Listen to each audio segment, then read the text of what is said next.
आज काही येऊ दे, मी हिला भेटणारच आहे. किती गोड आहे ना. प्रत्येकामध्ये एक किडा असतोच आणि तो कधी ना कधीतरी वळवळतोच. जनमानूस कळवळतोच.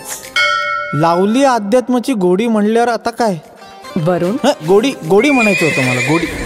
थोडं मोठं झाल्यानंतर पोरींच्या मागं पळायला लागलो. अगं पोरींच्या मागं म्हणजे ते चैनचोर असतात माहिती का तुला, त्यांना पकडण्यासाठी. एकच रिक्षा होती ही, आता दुसरी कुठून मिळणार इथे? मी आहे ना.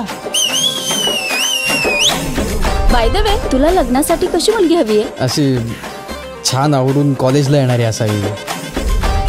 आयुष्यात आंबटपणा एवढा वाढलाय ना, एक पोरगी आपल्याला भाव देत नाहीये. देतीये का? हाय दिघू. हाय हाय हाय. वाव, तू सॉलिड हँडसम दिसतोस. हा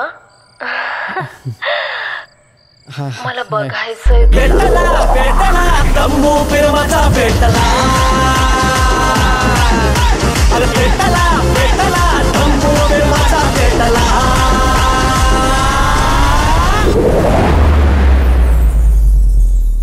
अहो मुलगी कशी पाहिजे, असं भरगतच सगळीकडून. आणि फिगर म्हणजे तुम्हाला सांगतो, हे जे आहे वरुण, चौकी